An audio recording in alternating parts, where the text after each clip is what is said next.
Welcome back to McKillip Life. My name is Amber and this is a Thursday night and I have a craving. I have a craving for tuna casserole, but we're counting the calories. So I found a cauliflower tuna casserole recipe to give a try. I've done something similar in the past and I know we like it. Not necessarily this particular recipe, but since we're counting all the calories, I needed a recipe that had all the calculations in it because I have previously done a cauliflower tuna casserole from the Trim Healthy Mama cookbooks, but they don't give you the calories. So this particular one is from the bigmansworld.com. He does lots of keto stuff. We're not following any specific, it needs to be keto or low carb or carnivore or whatever it is. We're just trying to stay within a certain calorie range and a certain protein range and let it work out from there. So, like I said, I have a craving for tuna casserole. I also would like to give a fruit custard another try, and so I have a recipe for lemon blueberry custard pie, and that is from allrecipes.com. So those are the two things I'll be whipping up tonight, and we'll give them a taste test. And I've done some prep already, so come and join me. So the first thing we have is my 9x13 that I've boiled up. That's going to be a massive casserole dish for this, so I just need a standard 9x13, but I couldn't find mine. So I just grabbed the one I have. It just happens to be deep dish. So I've drained my tuna, and it says in a mixing bowl, combine your tuna with your mayonnaise, sour cream, salt, pepper, smoked paprika, green onions, and mustard. Basically everything except for at the end, then you stir in your veggies. So I have 4 cans of tuna that was in spring water, drained in my bowl. This is 1 cup of mayonnaise. This happens to be the end of a jar of light mayonnaise and the beginning of a jar of regular mayonnaise. Thank the Lord, the light mayonnaise is gone. I come to the conclusion that if you're going to have mayonnaise, just have mayonnaise. Don't try to. The light mayonnaise just tastes weird. So go for the real thing if you're going to have it, is my opinion. So in goes my mayonnaise. And then we're going to do 1/3 cup of sour cream. So I can measure that out. So there are a few things I didn't measure out.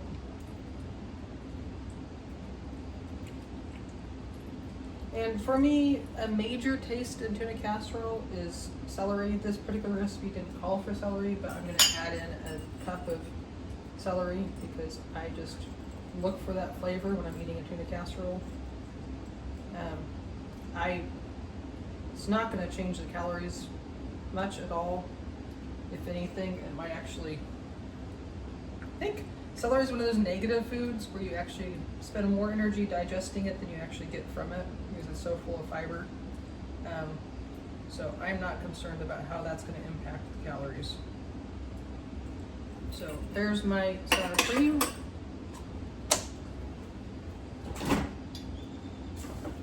And then we have Dijon. I usually don't use Dijon, but since the ingredients were so streamlined in this, I knew each ingredient would make a difference in this flavor. So I decided to give it a try. But before I do that, let's do my dry seasonings first. So we're going to do a 1/2 teaspoon of salt and pepper.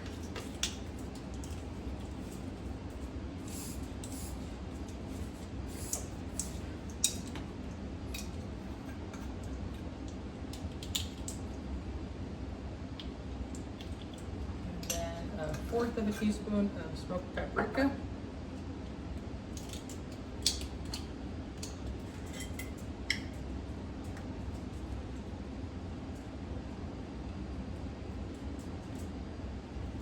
Now I can do my wet ingredients, which would be 2 tablespoons of Dijon.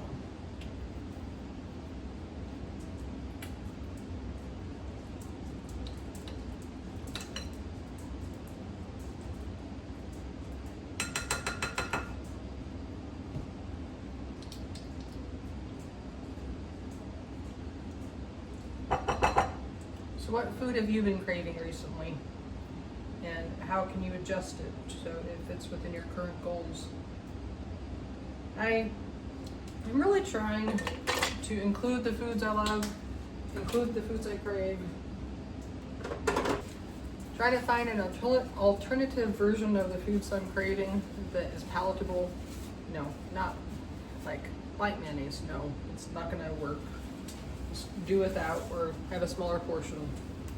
But here, like I said, we've had this before, and I didn't like cry over the missing noodles or anything. The cauliflower worked out fine. So in this mix, we have 2 cheeses going in. There's gonna be a mozzarella and also Gruyere.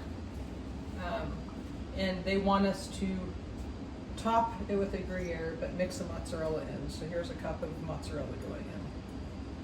And then they want a full ½ cup of green onions diced or sliced. And West really doesn't like onions, so I'm doing a scant ½ cup.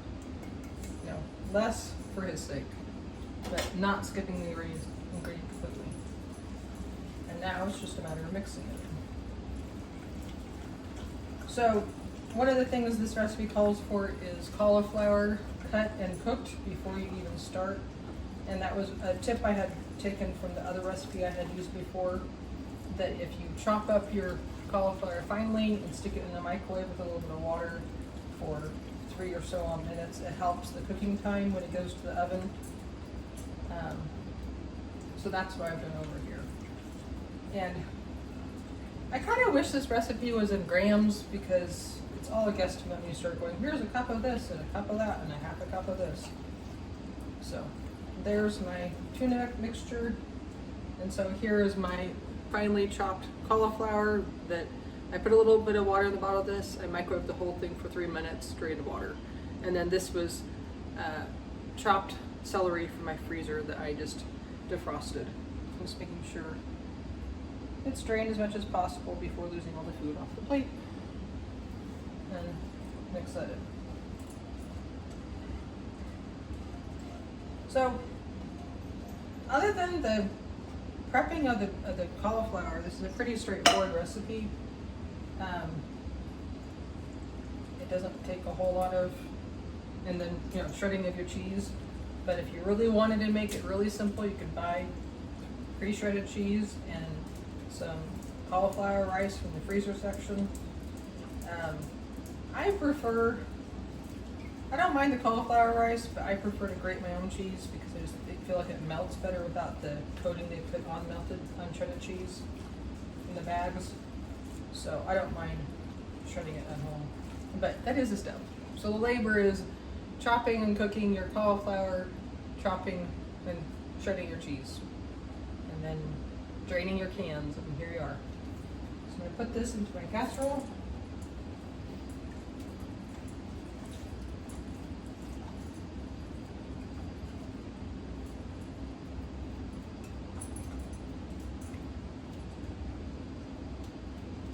When I was looking at the macros for all these things, it was rather difficult to find one that didn't have a crazy amount of fat. This one actually still has quite a bit of fat in it, but compared to the other ones I was finding, it's not bad.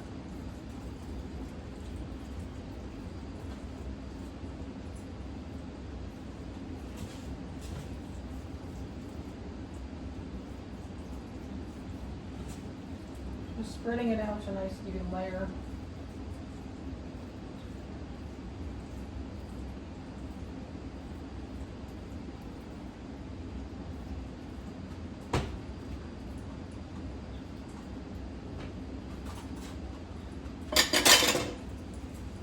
And then I'm going to be sprinkling it with a Gruyere.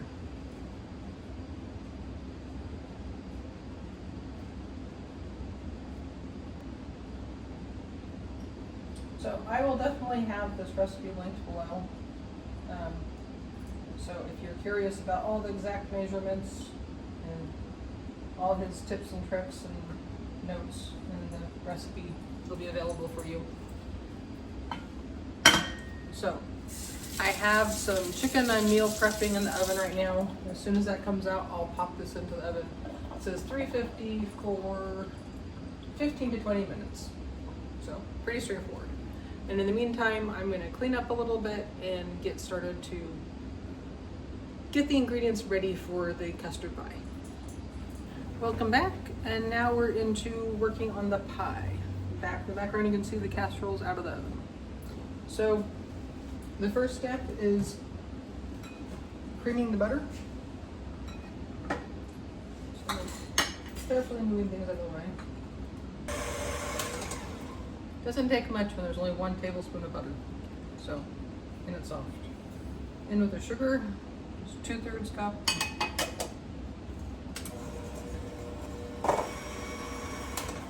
We're adding our lemon zest, which I'm gonna say it's a 1 tablespoon. It's basically the zest of 2 lemons. And then we're adding 2 tablespoons of flour.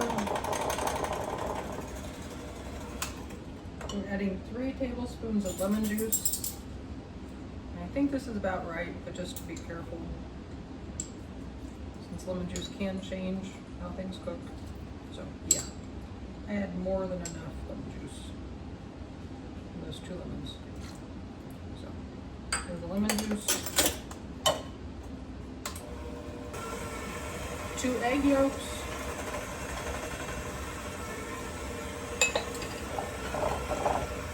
And we're going to add 1 cup of milk. Right? Okay. So next is something that I have not done very often, but it wants us to beat the egg whites until we get stiff peaks. A couple of things this recipe doesn't talk about is pre-baking your pie shell. And in my experience with custards, you always pre-bake your pie shell. So I did put it in the oven for a little bit at the end of the cooking for the casserole to get some baking into it.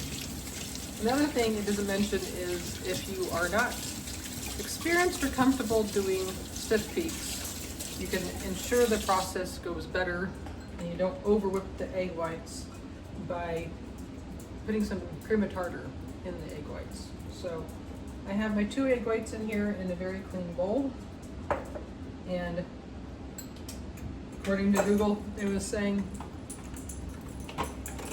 basically for my 2 egg whites, I want 1/4 of a teaspoon of cream of tartar. So that goes in. And we will whip and pray for stiff peaks.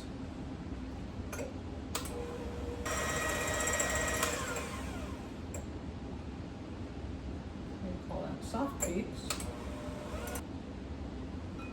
Stiff peaks! I did it! Okay.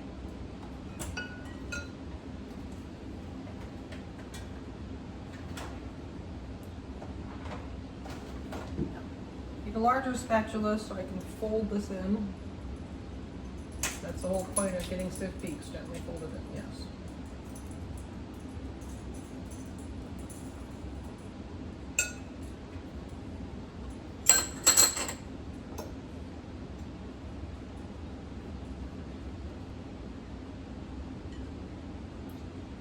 My oven is preheated for 30 minutes.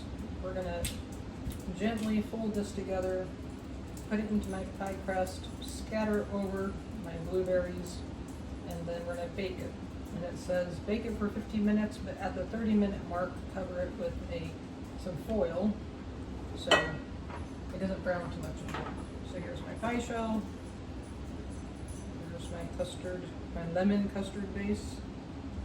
And that is going to be very full.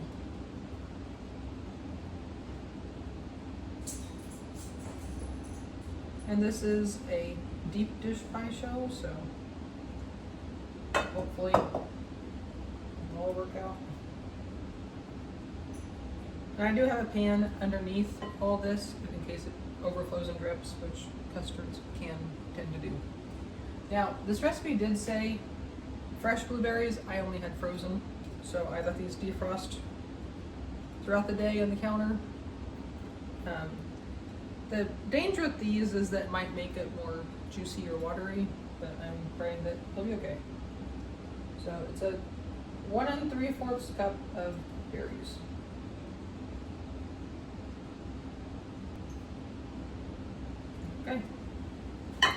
like I said, 350 for 50 minutes with a timer at 30 minutes for foil. And we'll see how it turns out. It looks like mush, but the ingredients went in it were good. And it didn't get golden brown on top like they said. Even turned the broiler on a little bit for it, but oh well.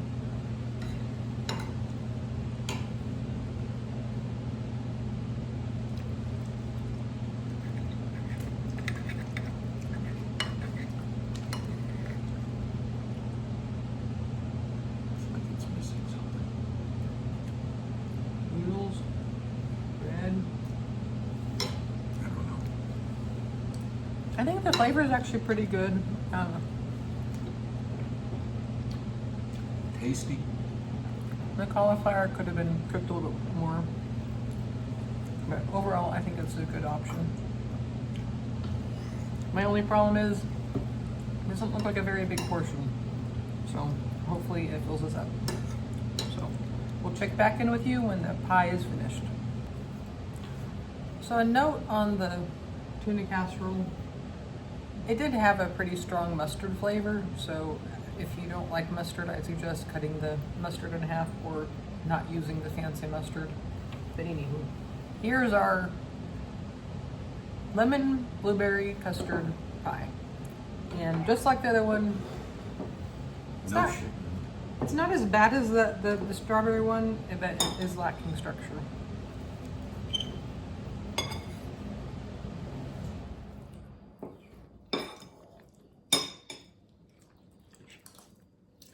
But this one did say serve it warm, so. Has good flavor though. Mm-hmm. It was in the oven easily 70 minutes, and the recipe estimated you need a 50 to be set. And this was still pretty jiggly, but I was just impatient. I wanted to eat it. But I don't know how long you'd have to cook it to make After it sets, it may firm up some. Yeah.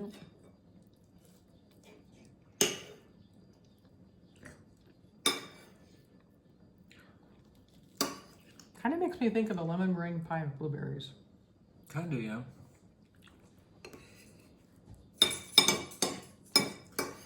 Definitely at this stage, it's a dessert for a spoon, not a fork. Mm-hmm.